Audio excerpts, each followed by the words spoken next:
11:23 hours, Eastern Ukraine. A Russian convoy of 23 military vehicles is flying down Highway M3 toward Avdiivka. Ammo trucks, command vehicles, reinforcements. The kind of delivery that decides who survives the next week of fighting. The commander feels untouchable. Clear skies, full visibility. Two Pantsir air defense systems guarding the column. One at the front, one at the rear. They're 35 minutes from safety. But for the last 2 hours, Ukrainian eyes have been tracking every kilometer. And one Su-25 is already in the air. Quickly, subscribe now because what happens next is insane. The convoy isn't moving like a nervous supply run, it's moving like it owns the road. Engines screaming, tires eating asphalt, soldiers riding with that calm you only get when you think the sky belongs to you. And in a way, it does. At least on paper. Pantsir systems are built for exactly this. Shoot down jets, SWAT missiles, shred anything that dares to fly too close. With clear weather, the Russians believe they'll spot threats early and lock them fast. They think the highway is a protected corridor, a straight line to cover, a guarantee. But this convoy didn't appear at 11:23. It was spotted hours earlier, picked up by Ukrainian reconnaissance, and quietly tracked like a shadow following a heartbeat. Drones, observers, intercepted radio chatter. The whole picture was forming piece by piece. Ukraine didn't just know where the convoy was, they knew where it would be, minute by minute. They knew the speed, the destination, the exact window before it reached cover, and most importantly, Ukrainian intelligence knew what was guarding it, not some air defense, 2 active Pantsers, and exactly how they were positioned. 45 kilometers away, a Ukrainian Su-25 pilot was already climbing into his cockpit. The mission brief wasn't inspirational, it was cold, violent, mathematical. 23 vehicles, 4 kilometers of open highway, 2 Pantsir systems designed specifically to kill aircraft like his, and a countdown, 35 minutes until the convoy slipped behind terrain and buildings where it could no longer be reliably struck from the air. If those supplies made it through, Russian positions around Avdiivka would harden overnight. More ammunition, more reinforcements, more Ukrainian casualties in the days ahead. The order was simple: stop the convoy before it disappears. The problem was simpler: stay alive long enough to do it. The Pantsir isn't just air defense, it's a mobile execution platform. Radar searching, missiles ready, cannons that spit metal so fast the air turns into a blender. It's meant to catch jets on approach and tear them apart before they ever get close.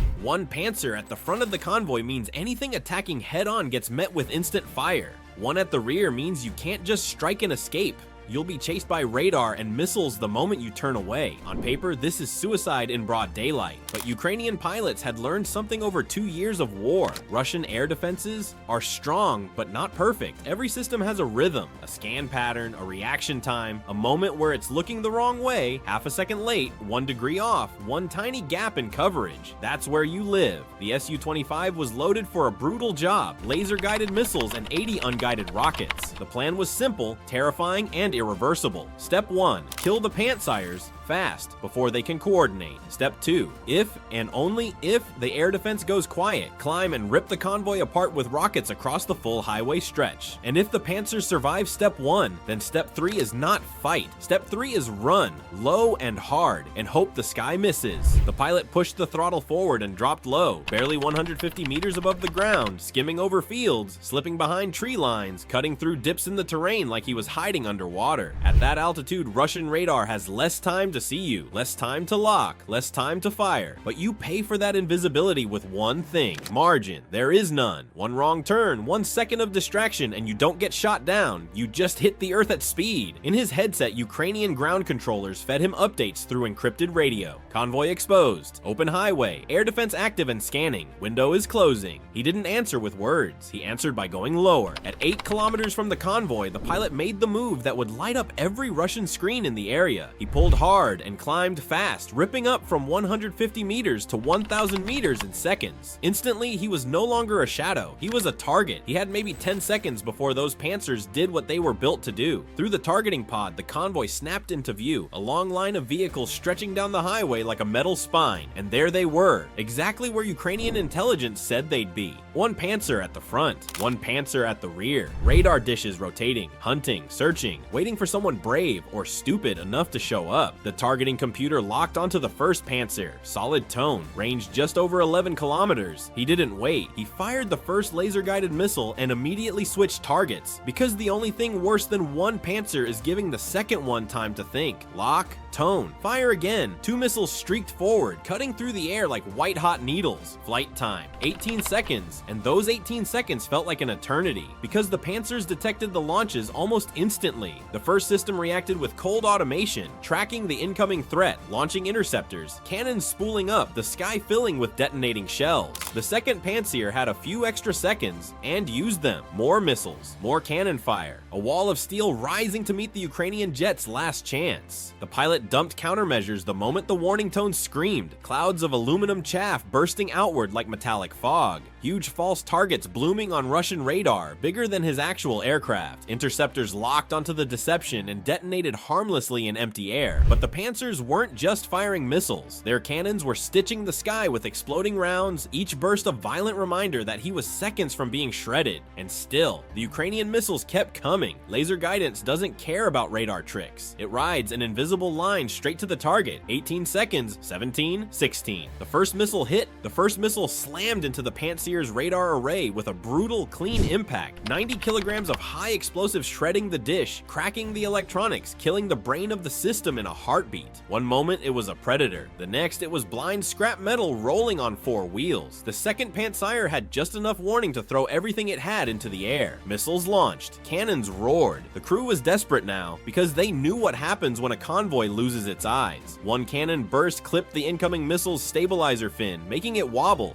just slightly, like it might tumble out of control. But the laser guidance corrected. The missile stayed on its line and smashed into the Pantsir's chassis, detonating right between the missile tubes and crew compartment. It didn't explode into a Hollywood fireball. It simply stopped working. Smoke poured from the electronics. The crew bailed out. In less than 20 seconds, both air defense systems were neutralized, and the convoy was suddenly naked. The pilot didn't pause to admire it. He didn't circle. He didn't confirm. He knew the rules. If you hesitate, you die. On the ground, Russian officers were already screaming into radios for help, because every second without air defense is a second where a single aircraft can turn a highway into a graveyard. But the nearest Russian battery was too far away to reach him in time, so the pilot pulled up again, hard, climbing to 1,800 meters. He was about to trade precision for devastation. At 1,800 meters and about 8 kilometers out, he armed his rocket pods, 80 unguided rockets, simple weapons with one purpose: erase vehicles and everything around them. No finesse, just volume. He lined up the convoy like a ruler laid across the road, and then he fired. First burst, 20 rockets ripping out in seconds, leaving thick white smoke trails that arched toward the highway. Second burst, another 20 layering the impacts farther down the column. Third burst, fourth. The targeting computer spread the strike along the convoy's full length, turning that neat Russian formation into a target map. From the ground, it looked like the sky itself was attacking, 80 white spears falling in waves. The first impacts punched through the line. A fuel truck took a hit and erupted into a fireball so massive it swallowed 3 nearby vehicles. Flames climbed into the air like a signal flare for every Ukrainian gun in the region. An ammunition carrier was struck next. The explosion wasn't just loud, it was violent enough to kick a shockwave through the air, cracking windows in villages kilometers away. More rockets hammered the highway. Infantry fighting vehicles flipped from near-miss blasts. Transport trucks tore apart like paper. A command vehicle's antenna array warped and melted from the heat as the road turned into one long burning corridor. Russian soldiers abandoned vehicles and dove into ditches, but rockets were still landing. The convoy wasn't a convoy anymore. It was a wreckage field. He didn't stay to watch. The moment the last rockets left the pods, he dropped the nose and dove back toward low altitude, because now the entire region knew exactly where he was.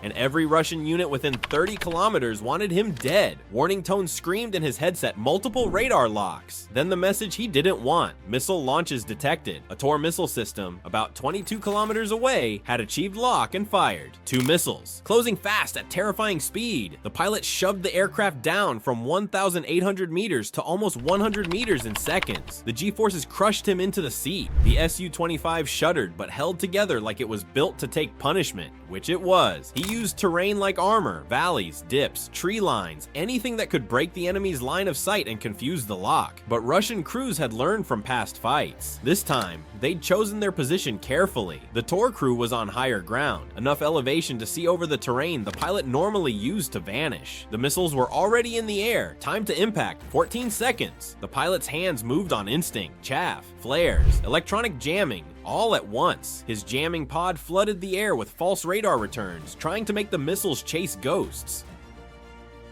Flares burned hotter than his engines, screaming "hit me" to heat seekers. The first missile bit, tracking a flare, committing to the decoy, and detonated harmlessly away from the aircraft. But the second missile didn't fully break. It lost lock in the chaff cloud, then continued on inertial guidance, still hunting the last known path. It closed. Fast. Too fast. It passed within a heartbeat of the Su-25's tail, then detonated. The blast hit like a giant fist. Shrapnel ripped through the tail section, punching holes through metal skin and tearing into control lines. Warning lights flared across the cockpit, hydraulic pressure dropping, control surfaces damaged, the aircraft shaking like it wanted to come apart. For a split second, the jet didn't feel like a machine. It felt like an animal trying not to die. But the Su-25 is built for this. It's a flying tank, and the pilot was already doing the only thing that mattered, keeping it low, keeping it moving, never giving the radar the stable picture it needed. He hugged the terrain again, under 150 meters, weaving through valleys and dips, forcing the Russian tracking to guess. Behind him, missiles exploded where he'd been seconds earlier, not where he was now. Every turn was calculated, every second stolen. Then finally, after what felt like an hour but was only minutes, he crossed back into Ukrainian-controlled airspace. Fuel was low, the jet was wounded, but it was alive. Over encrypted radio, the ground controllers came back in, calm but urgent. Counter 1, good hits confirmed, multiple vehicles destroyed, RTB when ready. The pilot didn't celebrate, he just exhaled, because breathing meant he'd made it out. He brought the Su-25 into its forward airbase with the controls heavy and the aircraft vibrating from damage. When the wheels finally touched down, the jet looked like it had survived a storm of knives, shrapnel holes, torn metal, scorched paint. But it had returned, and that meant the mission counted. Ukrainian drones were already circling the strike site, streaming live video back to command centers. And from above, the result was brutally clear. The convoy had been 23 vehicles strong. Now it was a broken chain. 9 were completely destroyed, burning wrecks that would never move again. 8 more were damaged and immobilized, scattered across the road like dead weight. The remaining 6 were abandoned, intact but trapped behind craters, twisted metal, and vehicles turned sideways by blasts. A fuel truck fire burned for hours, sending a thick black column into the sky like a marker for artillery. An ammunition detonation had carved a crater into the highway, blocking the route entirely. This wasn't just a hit, it was a full stop. Russian recovery teams arrived later with heavy equipment, racing against time, because a convoy wreck on an open highway is a beacon. The longer they stayed, the more likely Ukrainian artillery would find them. They managed to drag away a few damaged vehicles, 4 at most, before pulling back. The rest were too destroyed or too exposed. And the supplies that were supposed to reach Avdiivka, they never arrived. That meant Russian units on the line went another week without critical ammunition and reinforcements. Some pulled back, some ran out of options, some surrendered. The defensive line weakened, not because of a massive offensive, but because one pilot stole the future from that convoy. Here's the part that should bother military doctrine. The Su-25 is not a modern stealth jet. It's a Soviet-era attack aircraft, subsonic limited countermeasures, no invisibility, no tech miracle. On paper, it shouldn't survive in contested airspace against layered defenses. And yet it does, because Ukrainian pilots adapted. They studied Russian systems like puzzles, engagement ranges, radar behavior, reaction times, blind spots. They fly at 100 to 150 meters, use terrain like a cloak, then pop up just long enough to strike before diving back into the Earth's shadow.